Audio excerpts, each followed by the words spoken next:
You're traveling through another dimension. A dimension not only of sight and sound, but of mind. A journey into a wondrous land whose boundaries are that of imagination. Your next stop, the Twilight Zone.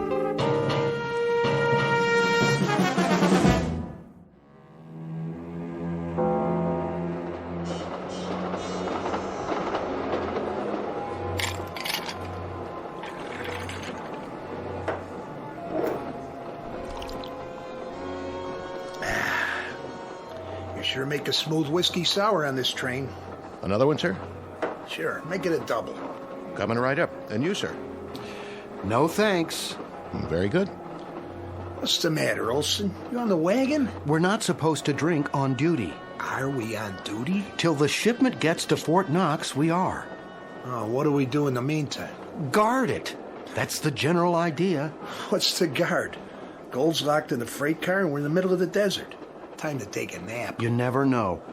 Know what? What can happen when you're sleeping? Didn't your mother tell you? What's my mother got to do with it? You go to sleep, and when you wake up, you're safe and snug in your bed. The world's just like you left it. Nothing changes. Trust me. Long as nobody tries to rob the train. Nobody knows what's on this train except us. All we have to do is file a report. One in L.A., one at the other end. In between, we got 2 days. Easiest duty I ever pulled. Here's that drink, sir. Thanks. We should get some chow. One question. Yeah? Are you two cops? Of course not.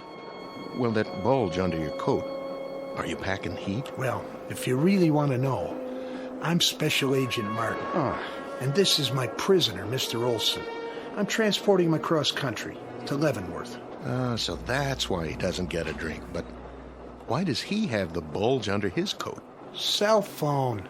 Oh, I get it. Go ahead, give him one. Take the edge off so I can relax. That's all right. Well, if he doesn't drink it, I will. Coming right up. You just blew our cover. Take it easy. So you're not carrying your weapon? Nope. Left it in the compartment. That's against regulations. Well, it wrecks the cut of my suit. Besides, it's not like I'm gonna need it. Here's his drink. How much I owe you? Nothing. It's on the house. You're a good citizen, pal. Anything I can do to help. Now, just let me sample it for Mr. Olson here. Whoa. Now that's a drink. What's happening? Must be the tracks. Hold on!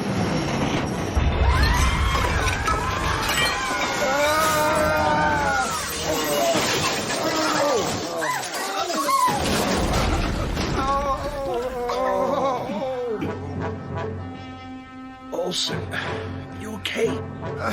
My arm's pinned. Here, take the gun. I can't reach it. Some kind of gas. Hold your breath. Give me the gun. Keep your gas masks on. Watch it, Brooks. That one's on. It was. I can't see. Where's the gold? In the freight car. Go on through. What do we do with the passengers? Let them sleep. By the time they wake up, gentlemen, we'll be miles away. Many miles and many, many years.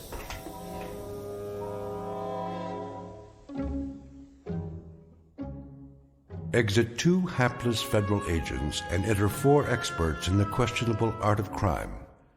Mr. Farwell, expert with noxious gases, former professor with a doctorate in both chemistry and physics. Mr. Airbay, expert in mechanical engineering. Mr. Brooks, expert in firearms and other weaponry. And Mr. DeCruz, expert in demolition and various forms of destruction. The time is now. The place? Death Valley, USA, where at this moment a train has just been derailed and nearly $10 million in gold bullion en route to Fort Knox, Kentucky, is about to be commandeered by these 4. The question is, how can they escape in the middle of a desert? The answer is, they don't plan to escape, not in the conventional sense, nor will they turn their take into cold cash, at least not in the span of a normal lifetime. What they have in mind is something truly bizarre. They believe that 113 miles from this ruined railroad track is a certain cave that holds the key to their survival. What they don't know, of course, is that the cave is located not only in Death Valley, but deep in the Twilight Zone.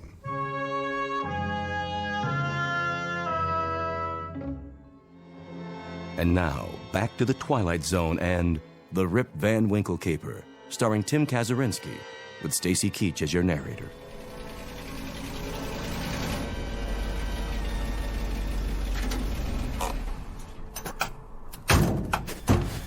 Hurry up. Get the bags in the cave. Here comes Farwell's car.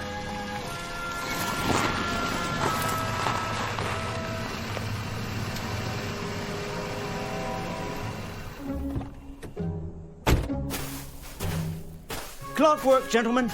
Just as I said. Apples in a barrel. So far, but we ain't spent nothing yet. Brooks is right. $10 million worth of gold bullion, and I've still got $1.20 in my pocket. That's this year, Senor de Cruz. Today this, but tomorrow. Tomorrow, gentlemen, like Croesus, Midas, Rockefeller, and J.P. Morgan all rolled into one. Perfection, gentlemen. That's how you performed with perfection. Man, did you see that engineer when he hit those brakes? Looked like he thought the world was coming to an end. Sure he did. When I blow up tracks, I blow up tracks.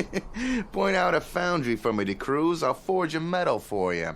What's your trouble, Brooks? That wasn't an easy thing, tying up those tracks like that. You ought to try it sometime. There won't be another time. For me, neither. May we get on to business now? Sure, Professor. Whatever you say. Start unloading the truck.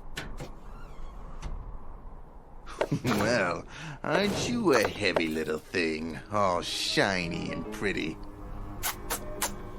Any more at home like you? Yeah, just like this one. $9,980,000 worth of gold bars. Hey, Farwell, I gotta hand it to you. Use the cart. I mean, the plan. It worked just like you said it would. Oh, you sound surprised. You're one smart guy. Freight car full of gold, train derailed, sleeping gas puts everybody out except us because of our gas masks. Mighty sweet if you ask me. That's right, Mr. Irby, except us. It was not yet our turn to sleep. It was our turn to enrich ourselves. We sure did that, didn't we? There's all the bags. All right, gentlemen. Do you remember the procedure? I'm sure you're gonna remind us. The procedure is as follows. Gold into the cave. Then Mr. de Cruz hides the truck inside, destroys the car. I never liked that part. For what reason? Well, somebody could see the fire. Impossible. The road is miles away. A plane could fly over. By then, all they will see is sagebrush and sand. Clear?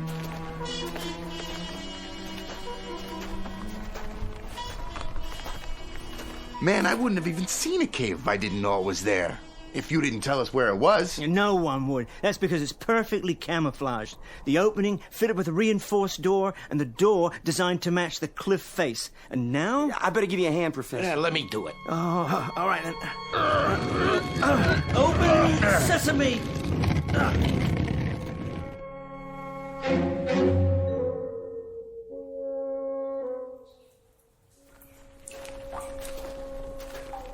How much farther? We're almost to the main cavern. Stop here. Hand me the flashlight. Wow. How'd you ever find this place, Professor? One of my colleagues at the university, a devoted spelunker. A what? Who cares? Let's get this over with. In a hurry, Mr. de Cruz. Sure I am. I drove the truck in, got rid of the car like you said. We've done our part. Pretty soon, this whole state's gonna be crawling with cops. It's not like we got all the time in the world. Then you may divide the gold bars. Ooh, yeah. This is the part I like. Hooey. Look at all that. 24 karat all the way. One for me. Hey. And one for you. One for Irby. One for the professor. Two for me. Two for you. Hey, Professor, what's the first thing you're going to buy with your share? A new life, gentlemen. A new life. Yeah. I like the sound of that. A life of comfort and leisure as befits a man of such ingenious accomplishments. Well, you can say that again. Finish your counting. It's time for the pièce de résistance. Holy Jehoshaphat. Will you look at that? Is that them? The real culmination. The ultimate ingenuity. Yeah, they look like coffins. Shut up. You told us about them, but somehow I didn't know they was gonna be made out of glass. A new type of plastic, actually, manufactured to my specifications. A completely inert material with no chemical interactions. I don't see why we have to get inside those things, those caskets. It's one thing to stop a train on its way from Los Angeles to Fort Knox and steal its cargo. It's quite another to remain free long enough to spend it. And spend it we shall. Yeah, but when? Don't you remember, Mr. De Cruz? I would have thought this aspect of the plan would be particularly clear in your mind. I remember, all right. You want us to play Rip Van Winkle. An appropriate analogy, I suppose. And that's what we are. 4 Rip Van Winkles. Only, I'm not so sure. What, aren't you sure of, Mr. De Cruz? The big sleep, Mr. Farwell. Just lying down in these coffins. I'd like to know what I'm doing. But you do know. I've explained it very precisely. The 4 of us will be placed in a state of suspended animation. Think of it as a protracted rest period, Mr. De Cruz, to gather our strength. And when we wake up, that's when we take our gold and enjoy it. I say everybody should take his cut now. And how far will we get with it? We got a vehicle, we got water. There'll be roadblocks. Yeah, and that guy with the gun on the train, maybe he was a Fed. If we killed a Fed... Not killed, put to sleep. I'll take my own chances. Hey, what's with the knife? Put it away, Brooks. You're not gonna stop me. That's what you say, De Cruz, but that ain't what we agreed on. Quite right. What we agreed on was that we'd stash the gold here and then do what the professor tells us. And so far, he ain't been wrong. The gold, the gas he used to put a whole trainload of people to sleep, everything. All we had to do was walk over a lot of horizontal folks while they was snoring and transfer a fortune like it was cotton candy. Amen to that. So, none of you mind being cooped up in here? No, De Cruz.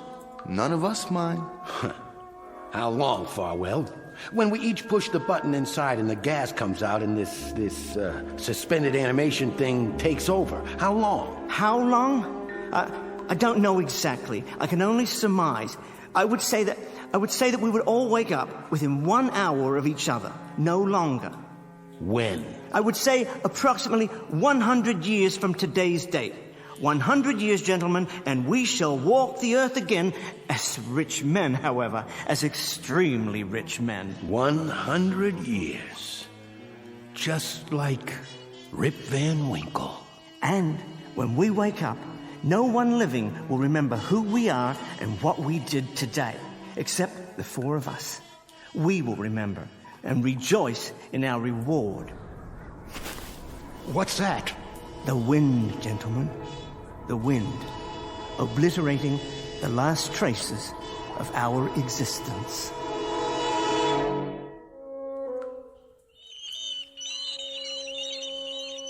What are those things on the ceiling? Bats, Mr. De Cruz, they're quite harmless. I hate bats. Merely flying rodents who prey on insects. You got a phobia about bats, De Cruz? Of course not. I just don't like them, that's all. Then all the more reason to proceed. Open your sleep chambers and lie down. Wait a minute. Quit stalling. There's one more thing. Yes. The truck. How do we know it's going to start when we wake up? Well, that's why I had you cover it so thoroughly. The engine operates on self-generating energy without gasoline or oil-based lubricants. I've prepared it in every detail. Yeah, but what if it still doesn't start? Then we walk to the highway and follow it for approximately 28 miles. We have more than enough water and provisions to reach any of several towns. Enough already. I'm going in. After you, Mr. Irby, and Mr. De Cruz. All right. Here goes nothing.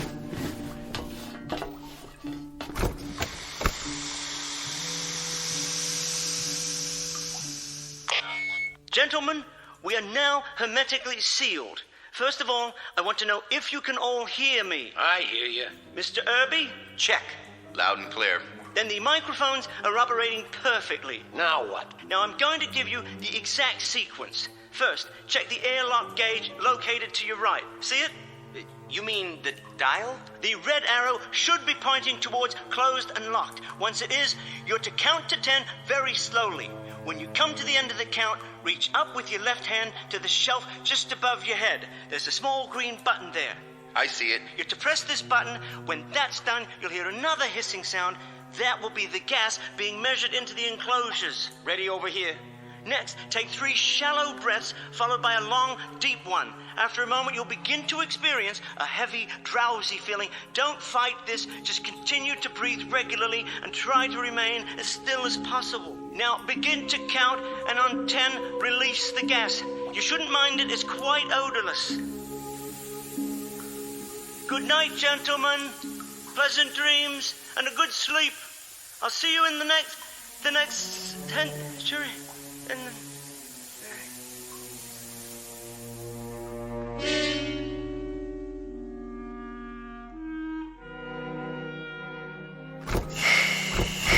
So, the Great Awakening has come at last. It didn't work. My face, my hands. Look at yourselves. We don't have any beards. That means... He's right. Of course I'm right. Our fingernails haven't even grown. Hey, Farwell, with the big brain and all the answers, your plan was a dud. I don't understand. It was foolproof. It must have worked. Wait, yes, of course. All the bodily functions stopped. There wouldn't be any growth of beard, nails, or anything else. I tell you, it worked. One way to make sure. Yeah, let's have a look outside.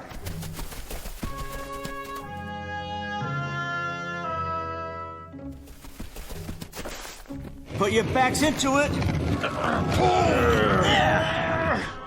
Oh, the sun. It's so bright. Cover your eyes until they adjust. I can't see a thing. Well, take a look. A real good look. There's the highway out there across the sand. Same as always. Exactly the same. Doesn't that tell you something? Like what? It hasn't changed one bit. And neither has anything else around here. So the highway still exists unchanged. That's no proof. Mastermind. Big brain. So instead of 100 years, it's maybe an hour later. A lousy hour, which means every kind of cop you can think of is still after us. Thanks for nothing. A big fat zero. You don't know that... And all that gold in there is just so much garbage to us. Because everybody and his brother's gonna be looking for it. Hold on. Where's Irby? Huh? We forgot about Irby.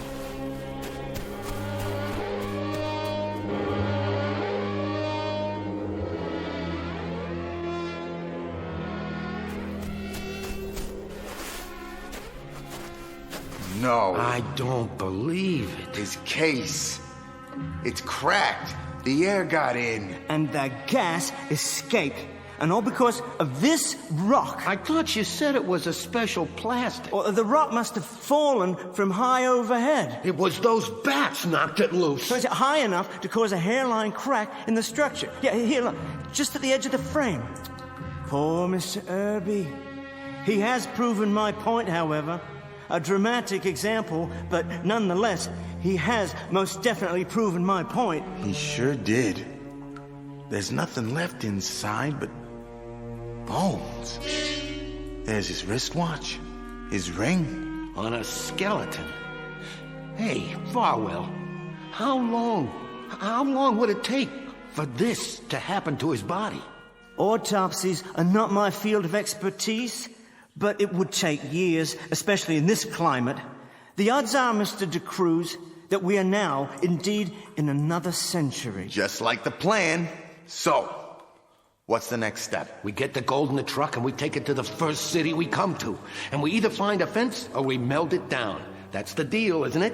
Why is it, Mr. De Cruz, that greedy men are the most dreamless, the least imaginative, and the most stupid? Listen, Farwell. No, you listen to me. For the first time in the history of man, we've taken a century and put it in our hip pocket. We've taken a lease on life and outlived our stay. We've had our cake, but we're still going to eat it. That's quite an adventure out there, Mr. De Cruz, though you're a little insensitive to it.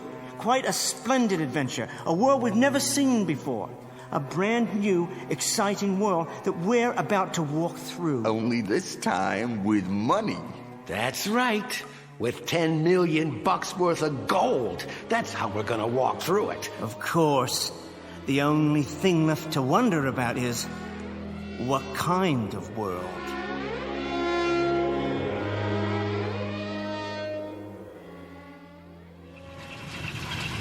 How's it sound? Perfect. Leave it running. Is she all loaded, Brooks? All in. Where's the water can? We have to load that too. By the grave. Mr. Brooks kindly dug it up for us when he buried Irby. Then I'll put it in and we can get going. You drive, Brooks. Farwell in the front seat next to you. Where will you be? I'll stay in the back and be sure none of the gold drops off. Well, aren't you the most thoughtful little bugger that ever come down the pike?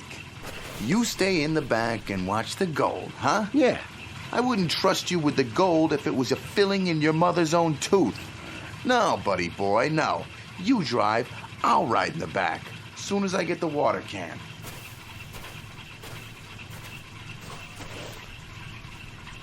Mr. DeCruz, what are you doing? You stupid fool! Brooks, Hey, get out of the watch way! it! What? Hey! For the love of God, DeCruz, stop! Where are you going? You're heading toward the ravine!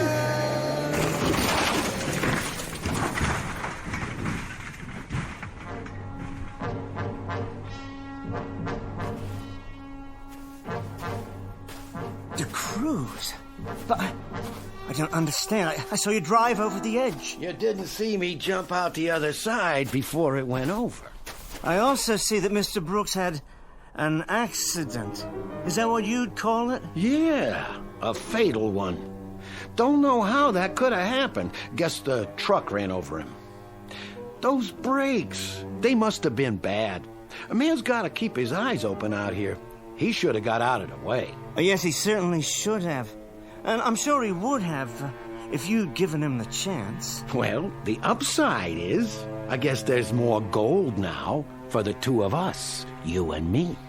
I keep underestimating you, Mr. DeCruz. We do it my way now, huh? And which way is that? Take all the gold we can carry in 2 backpacks and hit the road.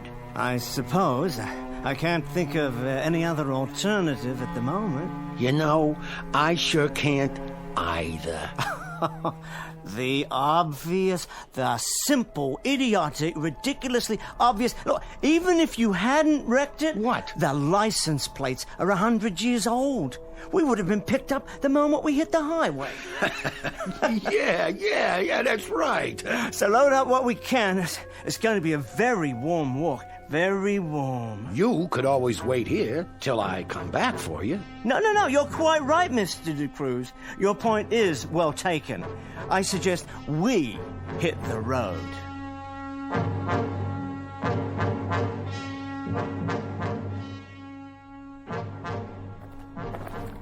How you doing, Professor? You hold it, DeCruz. I've got to rest. Yeah, I figured. The map said 28 miles to the next town. At this rate, we won't reach it until tomorrow afternoon sometime. At this rate, you may never reach it. No, I just have to take it a bit more slowly, that's all. You didn't have to come. You could have stayed back there and watched the rest of the gold. I told you, Professor. And if I had, I don't think I'd have ever seen you again. No? What if you died out here, alongside the highway? Yeah, you might have died back there yourself. Yes, especially if you never returned for whatever reason. You think I'd have done that to you? Well, I no longer underestimate you, DeCruz, in any situation. Smart man, aren't you? Real smart. But there's only 2 of us now. We must cooperate in order to survive. Of course we must. There hasn't been a car yet, not a single car. Yeah, I noticed.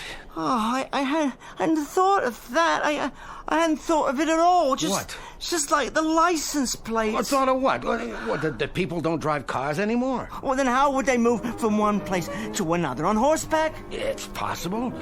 Progress goes forward, DeCruz, not backward. No, that's not what I meant. Say, what's eating you anyway? What's happened these past 100 years? Think of it. I don't want to think of it. Why should I? What's the difference? But what if there was a war? What if they dropped a bomb? What if this highway stretches to... To what? Stretches to nothing. To nothing at all. Hey, Professor, you don't sound like yourself, Mr.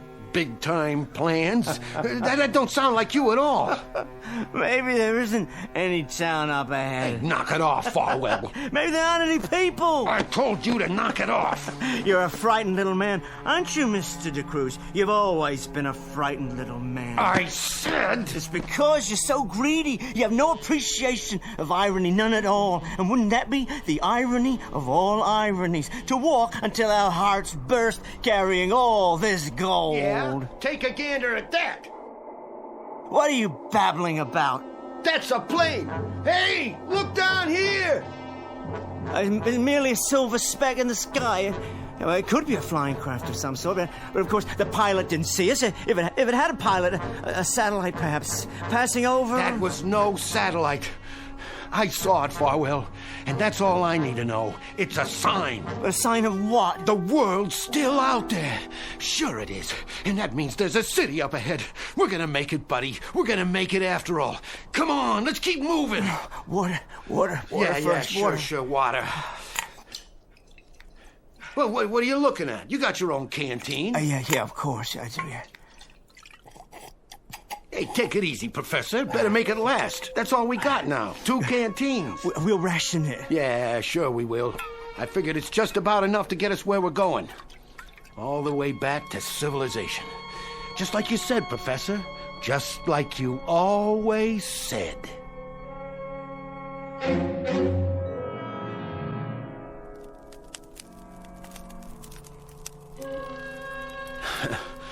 Too bad we don't have nothing to eat tonight. The fire will keep us warm, though. I thought I told you to bring the provisions. I only had room for a couple of freeze-dried packs. But you need to add water, and we don't have any water to spare. Well, at least you know how to start a fire. Didn't I tell you? I used to be a Boy Scout. Oh, you were never a Boy Scout, Mr. De Cruz. They'd have thrown you out. Hey, that's no way to talk, seeing as how we're partners. Soon to be very wealthy partners. We could go into business. Call it the Rip Van Winkle Company. Yeah, if it's all the same to you, De Cruz, I've got plans of my own. I know. For a life of leisure. Well, we're sure gonna have that, even with inflation. Oh, beyond question. If there is one constant in the world, it's gold. Currencies come and go, but there's never been an adequate supply of precious metals. The course of history changed because of gold, the only irreducible commodity. How much do you think our stash is worth now? Oh, that's hard to say, but whatever the currency, gold retains its value. Scarcity, De Cruz, that's what makes it valuable.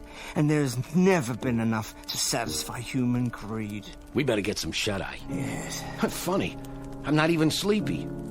I had plenty of that already. Oh, we need to preserve our strength. But first, another ration of water. We're seriously dehydrated. I can't recall ever being so thirsty. Yeah, me too. Wait. Well, where's my canteen? On your belt, same as mine. No, it's not there. I must have left it behind when we stopped this afternoon. Now, that's tragic, Mr. Farwell. That's just about the saddest story I've heard all day. I must have water, Cruz. I need it desperately. Water, Mr. Farwell? Why, I believe there's some water around here somewhere. Yeah, sure. In my canteen. Give it to me. Okay. For a price. What are you talking about? 1 drink, 1 bar of gold. Oh, you're out of your mind. Hey, that's the price. I continue to underestimate you, De Cruz. You're quite an entrepreneur. Ain't it the truth, Farwell? Quickly, please.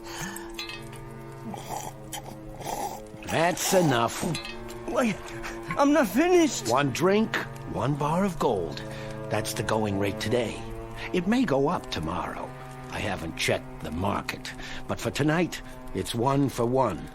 You better lie down and get your rest. We got a long day ahead of us. Oh, what's that? The sound of the world, Professor. The strong feeding on the weak. Same as always.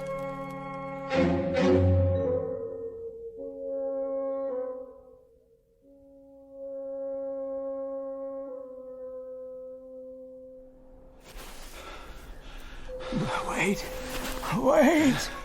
What's the matter, Farwell? You pooping out again? We need water. Already?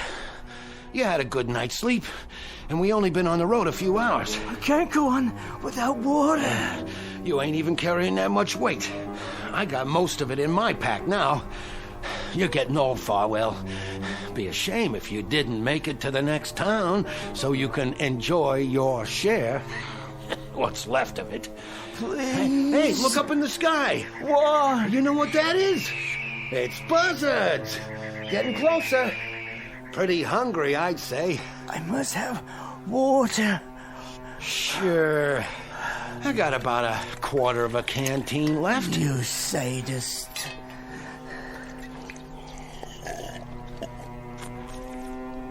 That's mighty good. Not cold, of course, but it's nice and wet. Nothing but a sadist. The rate of exchange just changed a little bit, Farwell. Now it's 2 bars of gold for 1 swallow. Worse than a sadist. A tormentor. An extortionist. If you don't want it. Yes, all right. Glad to see you're still a smart man. I'll just put these in my bag. No, DeCruz, those are yours. The ones in my bag. I'll hold on to these 2. That's all you got left? 4? Well, aren't you the generous one? Just give me my water. As soon as I pick up your bag. I guess I can carry both from now on. I'm sorry, I can't help you. I'm afraid you'll have to bend down and get it. No problem.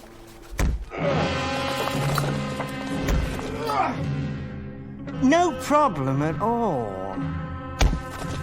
How do you like the gold now, Mr. DeCruz? The feel of it against your skull. Oh, sorry you won't be alive to carry it any further. I'll do that for you. For both of us.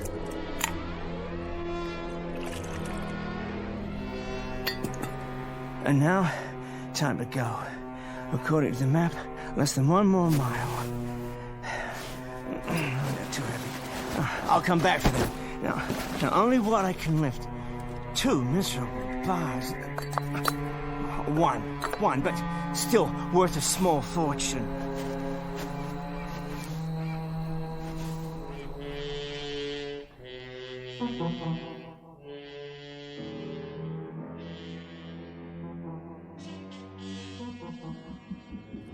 I don't know why we have to leave the city, George. A simple drive in the country, dear. The country? Well, the only undeveloped land within range. I thought it'd be nice to get away. If only for an hour or 2, but... But this is desert land. No one goes here anymore. That's exactly my point. Don't you ever want to get off the beaten track and do something that's not so safe, so arranged? Not really. We have everything we need in the city complex. All right then, dear. We'll turn around. But the sunsets are beautiful here. Well, I suppose it's all right. You don't mind? For a while. Just keep the dome top sealed. The climate outside is ghastly. I suppose that's why it was called Death Valley. Once the sun goes down, though, the temperature should drop. George, look! Lying in the road. Oh, is that an animal? Good Lord. I think it's a man.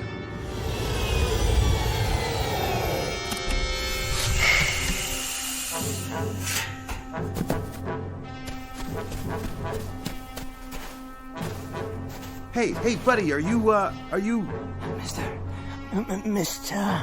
He's alive! I'll call the med unit. Mister, this is gold here in my hand. Real gold.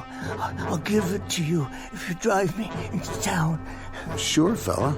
If you give me water, I must have water. I've got some in the ion car. I'll bring it to you. Don't leave me here. No, I won't leave you. This is solid gold. 0.999. I swear it is. I want you to have it, and there's more nearby. I tell you where. You can have it all if you just give me some water. Poor guy. Poor guy. I wonder where you came from.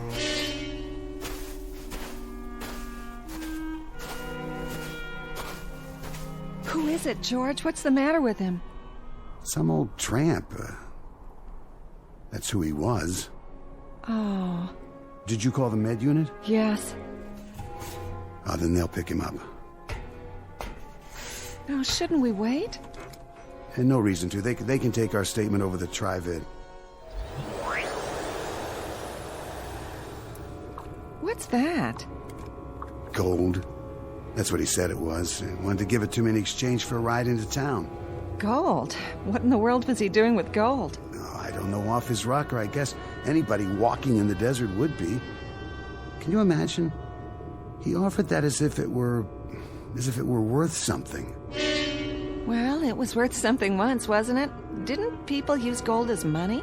Well, sure, 100 years ago, before they found a way to manufacture it. I'll keep it as a souvenir. Worth a couple cents anyway. I don't want any more clutter in the house. Please, George, let me toss it. Oh, all right. Can we go now? I don't feel well. Of course, dear.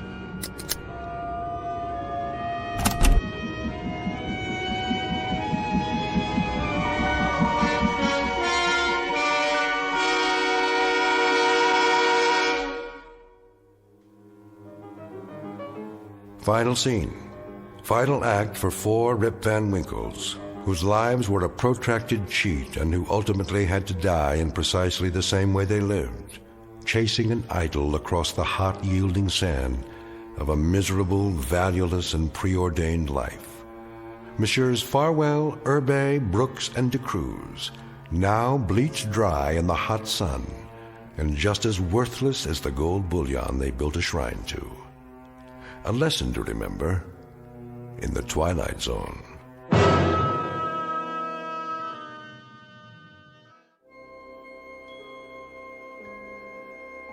Hi, this is Carl Amari, producer of the Twilight Zone radio dramas. I'd like to take a moment to tell you about our official website at twilightzoneradio.com, where you'll get the latest news and information on these Twilight Zone radio dramas. Plus, at twilightzoneradio.com, you can digitally download 3 free episodes or any of our episodes for only $1.95 each. In this age of ever-changing technology, we've decided to make these episodes instantly available to you by making the Twilight Zone radio dramas a digital download-only series. This means that this series will no longer be offered on CD. The CD collections at our website are now being offered while supplies last at buy one, get one free. So be sure to get your favorites before they're sold out. Be sure to visit us often, and I'll see you in the zone.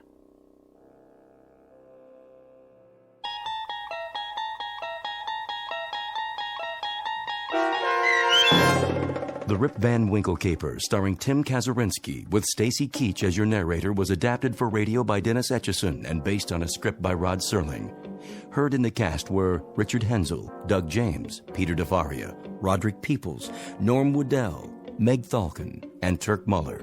To learn more about the Twilight Zone radio dramas and to obtain audio cassettes and CDs of these programs, visit our website at twilightzoneradio.com. This copyrighted radio series is produced and directed by Carl Amari and Roger Wolski for Falcon Picture Group. Doug James speaking.